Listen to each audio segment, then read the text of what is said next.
Hello everyone, and welcome back to our Harry Potter Read Aloud. Okay, Cal's gonna join us. Get Grady, he's already here. Let's go night-night.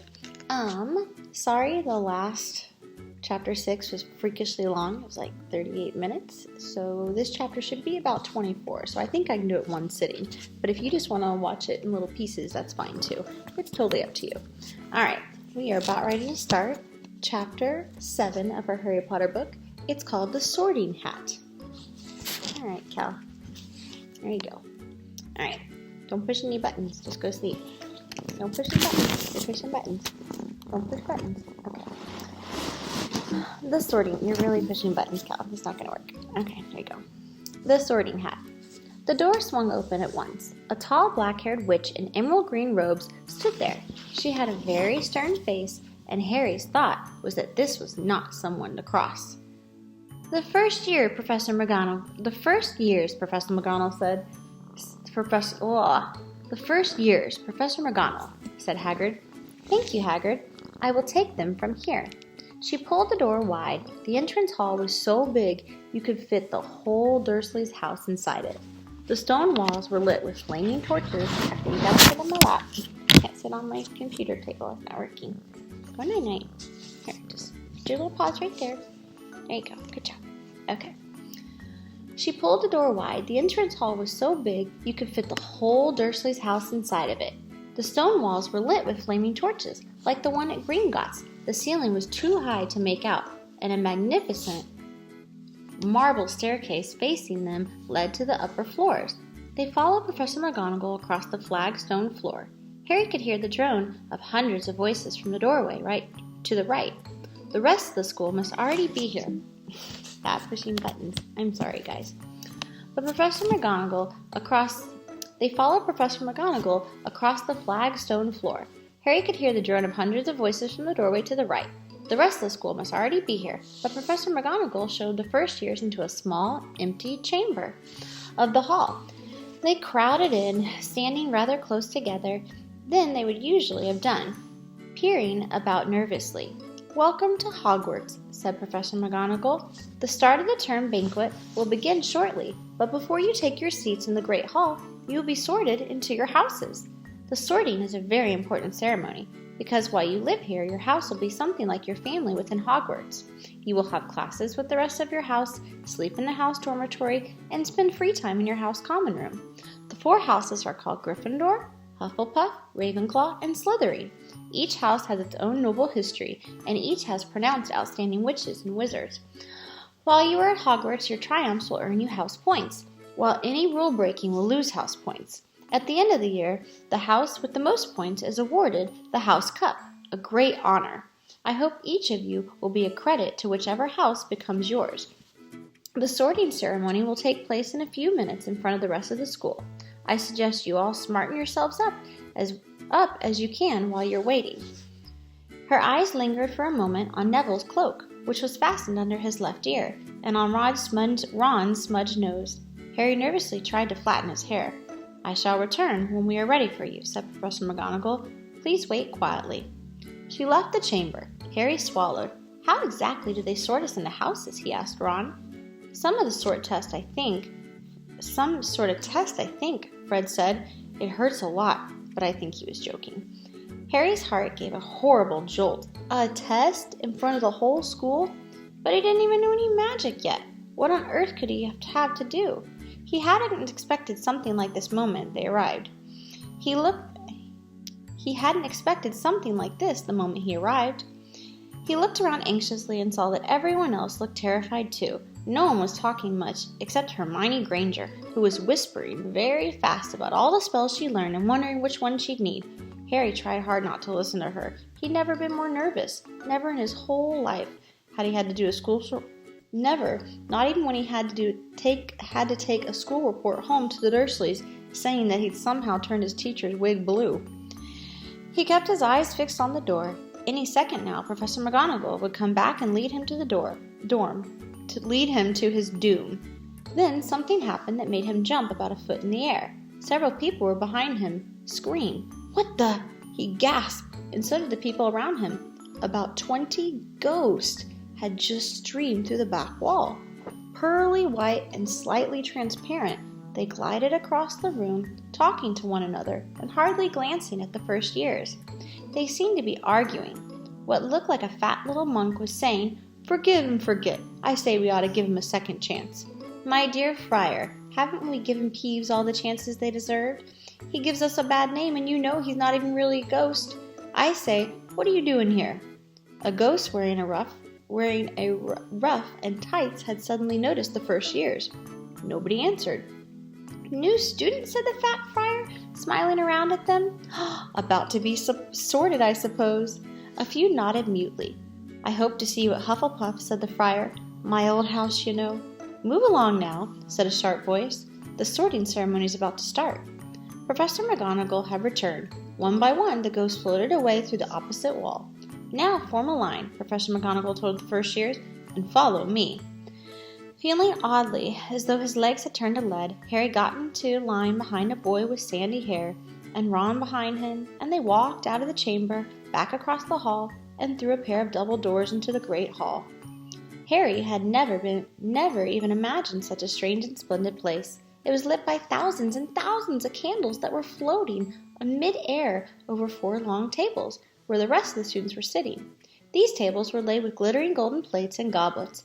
At the top of the hall was another long table where the teachers were sitting. Professor McGonagall led the first years up here, so they came to a halt in the line facing the other students. With the teachers behind them, the hundreds of faces staring at them looked like pale lanterns in the flickering candlelight. Dotted here and there among the students, the ghosts shone misty silver, mainly to avoid all the staring eyes. Harry looked upward and saw a velvety black ceiling dotted with stars. He heard Hermione whisper, "It's bewitched. It looked like the sky outside. I read about it in the Hogwarts history." It was hard to believe that there was a ceiling at all, and that the great hall didn't simply open to the heavens. Harry quickly looked down again at Professor McGonagall, silently placed a four-legged stool in front of the first years. On top of the stool was a pointed wizard's hat. This hat was patched and frayed and extremely dirty. Aunt Petunia wouldn't let him have it in the house. Maybe they had to try and get a rabbit out of it, Harry thought wildly. That seemed like the sort of thing. Noticing everyone in the hall was now staring at the hat, he stared at it too. For a few seconds there was complete silence. Then the hat twitched. A rip near the brim opened wide like a mouth. And the hat began to say, "Oh, you may not think I'm pretty, but don't judge me on what you see. I'll eat myself if you can try to find a smarter hat than me. You can keep your bowlers black, your top hat sleek and tall, for I am the Hogwarts sorting hat, and I can cap them all. There's nothing hidden in your head the sorting hat can't see. So try me on, and I will tell you where you ought to be. You might belong in Gryffindor, where dwell the brave at heart. Their daring nerve and chivalry set Gryffindors apart. You might belong in Hufflepuff, where they are just and loyal. Those patient Hufflepuffs are true and unfreighted of toil. Or yet in wise old Ravenclaw, you've a ready mind, where those of wit and learning will always find their kind. Or perhaps in Slytherin you'll make your real friends. Those cunning folk might use any means to achieve their ends. So put me on, don't be afraid, and don't get in a flap. You're in safe hands, though I have none, for I'm a thinking cap." The whole hall burst into applause as the hat finished its song. It bowed to each of the 4 tables and then became quite still again. "So we've just got to try on the hat?" Ron whispered to Harry. "I'll kill Fred. He was going on about a wrestling troll." Harry smiled weakly. Yes, trying on the hat was a lot better than having to do a spell, but he did wish they could have tried it on without everyone watching. The hat seemed to be asking a lot. Harry didn't feel brave or quick-witted or anything at the moment. If only the hat had mentioned a house for people who felt a bit queasy, that would have been one for him. Professor McGonagall now stepped forward holding a long roll of parchment. "When I call your name, you will put the hat on and you will sit on the stool to be sorted," she said. "Abbot Hannah." A pink-faced girl with blonde pigtails stumbled out of line, put on the hat, which fell right down over her eyes, and sat down. A moment of pause. "Hufflepuff!" shouted the hat. The table on the right cheered and clapped as Hannah went down to sit with the Hufflepuff table. Harry saw the ghost of the fat friar waving merrily at her. "Bones, Susan!" "Hufflepuff!" shouted the hat again, and Susan scuttled off to sit next to Hannah. "Boot Terry!" Ravenclaw. The table, second from the left, clapped this time. Several Ravenclaws stood up to shake the hands of Harry as he joined them. Buckler's Mandy went to Ravenclaw too. But Brown Lavender became the first new Gryffindor, and the table on the far left exploded with cheers. Harry could see Ron's twin brothers catcalling. Bulstrode Millicent then became a Slytherin. Perhaps it was Harry's imagination. After all, he heard about Slytherin, but he thought they looked a lot like an unpleasant lot. He was starting to feel definitely sick now. He remembered being picked for teams during gym in his old school. He'd always been the last to be chosen, not because he was no good, but because no one wanted Dudley to think they liked him. Finch, Fletchery, Justin, Hufflepuff. Sometimes Harry noticed that the hat shouted out the house at once, but at others it took a while to decide. Finnegan Seamus, the sandy-haired boy next to Harry in line, sat on the stool for almost a whole minute before the hat declared him a Gryffindor. Granger Hermione. Hermione almost ran to the stool, and she jammed it on her head eagerly. Gryffindor, shouted the hat. Ron groaned. A horrible thought struck Harry, as horrible as thoughts always do when you're nervous. What if he wasn't chosen at all? What if he just sat there with the hat over his eyes for ages, until Professor McGonagall jerked it off his head and said that there's obviously been a mistake, that he better get back on the train. When Neville Longbottom, the boy who kept losing his toad, was called, he fell over on his way to the stool. The hat took a long time to decide with Neville. When it finally shouted Gryffindor, Neville lost my spot. Neville ran off, still wearing the hat, and had to jog it back to the gale with gales of laughter and give it to McDougal Morgue. Malfoy swaggered forward when his name was called, and he got his wish at once. The hat barely touched his head when it screamed Slytherin. Malfoy went to join his friends Crabbe and Goyle, looking pleased with himself. There weren't many people left now. Moon, Knott, Parkinson, and then a pair of twin girls, Patel and Patel, then Perks, Sally Ann, and then at last, Potter, Harry. As Harry stepped forward, whispers suddenly broke, like a lot of hissing fires all over the hall. Potter, did she say? The Harry Potter? The last thing Harry saw before the hat dropped over his eyes was the hall full of people craning to get a good look at him. Next second, he was looking at the black inside the hat as he waited. Said a small voice in his ear. Difficult, very difficult. Plenty of courage, I see. Not a bad mind either. There's talent. Oh my goodness, yes. And a nice thirst to prove yourself. Now that's interesting. So where should I put you? Harry gripped the edges of the stool and thought, not Slytherin, not Slytherin, not Slytherin. Not Slytherin, eh? Said a small voice. Are you sure? You could be a great, you know. It's all here in your head, and Slytherin will help you along the way to greatness. No doubt about that. No? Well, you're sure? Better be Gryffindor.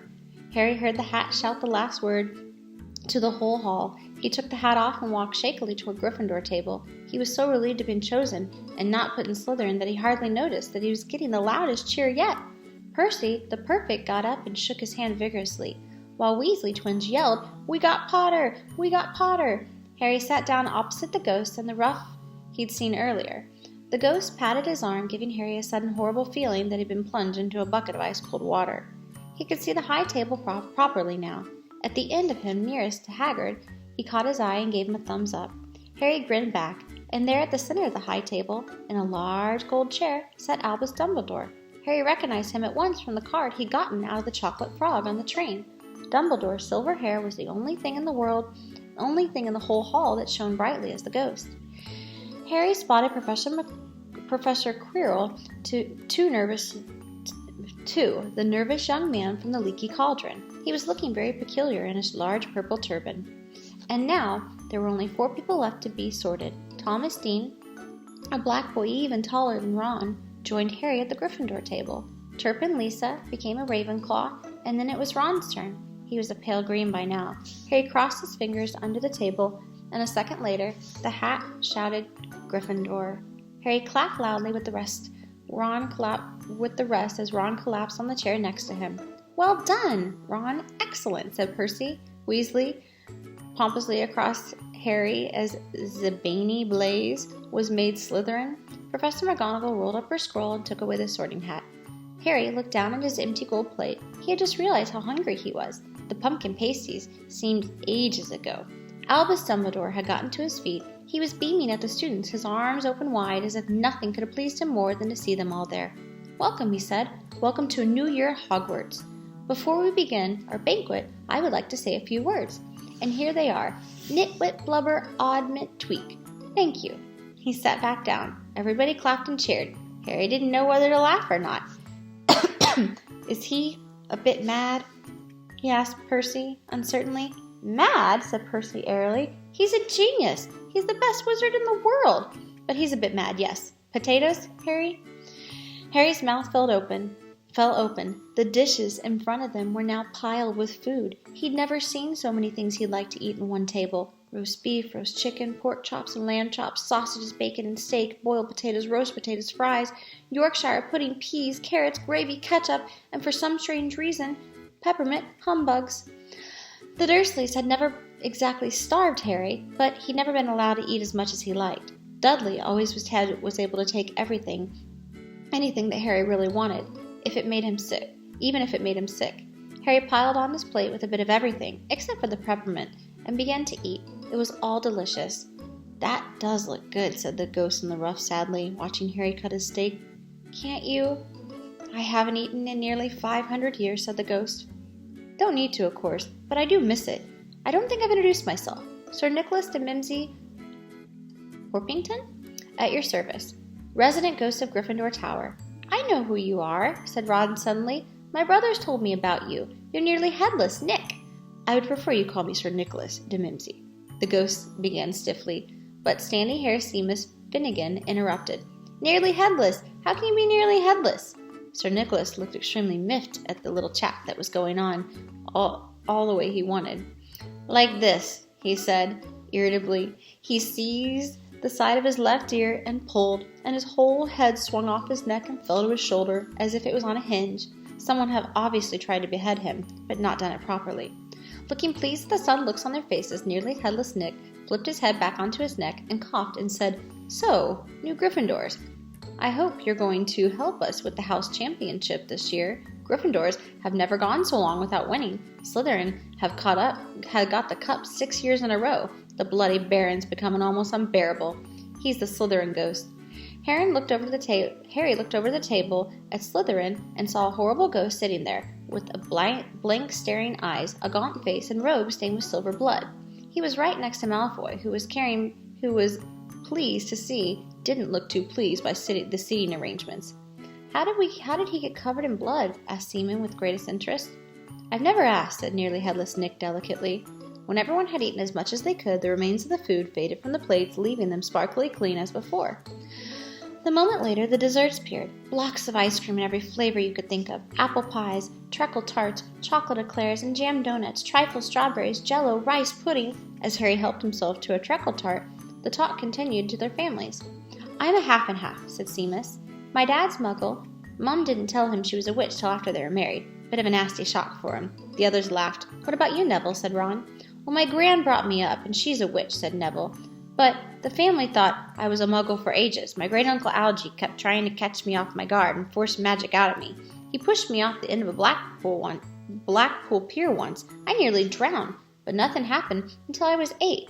Great-uncle Algy came round for dinner, and he was hanging me out from an upstairs window by the ankles when my great-aunt Enid offered him a meringue, and he accidentally let go. But I bounced all the way down the garden and all the way down the road. They were all really pleased. Gran was crying, she was so happy, and you should have seen their faces when I got here. They thought I might never be magic enough to come, you see. Great-uncle Algy was so pleased, he bought me my toad." On Harry's other side, Percy, Weasley, and Hermione were talking about lessons. "I do hope they start right away. There's so much to learn. I'm particularly interested in transfiguration. You know, turning something into something else, of course. It's supposed to be very difficult. You'll be starting just just matches and needles and that sort of thing." Harry, who was starting to feel warm and sleepy, looked up at the high table again. Hagrid was drinking deeply from his goblet. Professor McGonagall was talking to Professor Dumbledore. Professor Quirrell, in his absurd turban, was talking to a teacher with greasy black hair, a hooked nose, and sallow skin.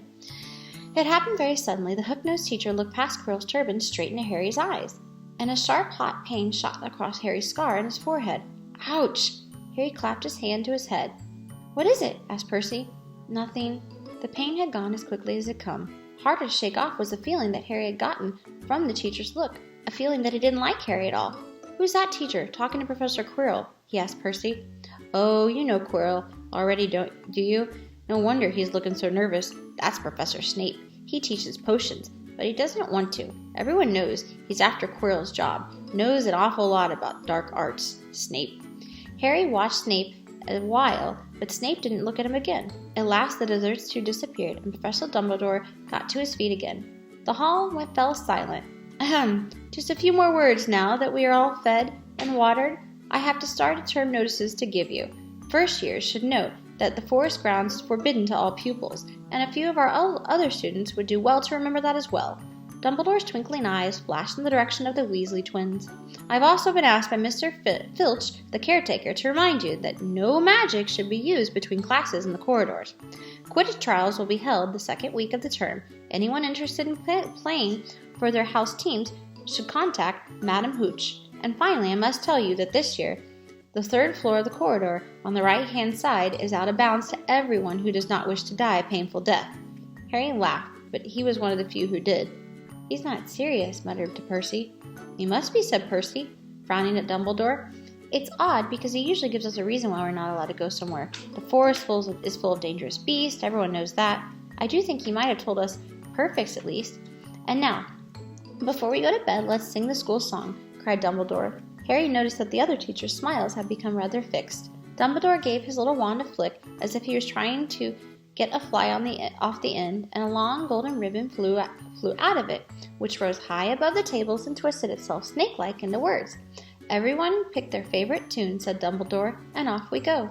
And the school bellowed, Hogwarts, Hogwarts, hoggety-warty Hogwarts, teach us something, please. Whether we be old and bald or young with scabby knees, our heads could do with filling with some interesting stuff. For now they're bare and full of air, dead flies and bits of fluff. So teach us things worth knowing, bring back what we forgot, just do your best, we'll do the rest, and learn until our brains all rot. Everybody finished the song at different times. At last, only Weasley twins were left singing along to a very slow funeral march. Dumbledore conducted their last few lines with his wand, and when he finished, he was one of those who clapped the loudest. Ah, music, he said, wiping his eyes, a magic beyond all we do here. And now, bedtime. Off you trot. The Gryffindor first years followed Percy through the chattering crowds now the great hall, and up the marble staircase. Harry's legs were like lead again, but only because he was tired and full of food.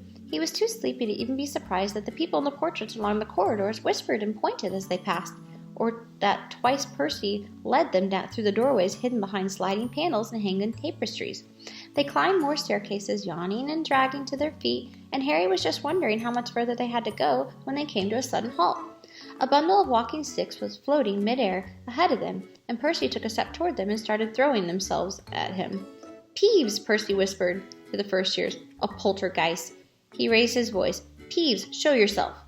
A loud, rude sound, like the air being let out of a balloon, answered, Do you want me to go down to Bloody Baron? There was a pop, and the little man with wicked dark eyes and wide mouth appeared, floating cross-legged in the air, clutching the walking sticks. Oh, he said with an evil cackle, Ickle firsties, what fun! He swooped suddenly at them, and they all ducked. Go away, Peeves, or the Baron will hear about this. I mean it, barked Percy. Peeves stuck out his tongue and vanished, dropping the walking sticks on Neville's head. They heard him zooming away, rattling coats of armor as he passed. You want to watch out for Peeves, said Percy. They set off again. The Bloody Baron's the only one who can control him. He won't even listen to us perfects. Here we are. All at the very end of the corridor hung a portrait of a very fat woman in pink silk dress. Password, she said. Caput, Draconis? Said Percy at the portrait, and it swung open to reveal a round hole in the wall. They all scrambled through it. Neville needed a leg up and found themselves in the Gryffindor common room, a cozy round room full of squishy armchairs. Percy directed the girls through one door of the dormitory and the boys through another. At the top of the spiral staircase, they were obviously in one of the towers. They had found their beds at last. 5 four-posters hung with deep red-violet curtains. Their trunks had already been brought up. Too tired to talk much, they pulled on their pajamas and fell to bed. Great food, isn't it? Ron muttered to Harry through the hangings. Get off, Scabbers! He's chewing my sheets! Harry was going to ask Ron if he had any of the treacle tart, but he fell asleep almost at once. Perhaps Harry had eaten a bit too much, because he had a very strange dream. He was wearing Professor Quirrell's turban, which kept talking to him and telling him he must transfer to Slytherin all at once, because it was his destiny. Harry told the turban he didn't want to be in Slytherin. It got heavier and heavier, and he tried to pull it off, but it tightened painfully. And then there was Malfoy laughing at him as he struggled with it. Then Malfoy turned to the hook-nosed teacher Snape, whose laugh became high and cold. There was a burst of green light, and Harry woke up sweating and shaking.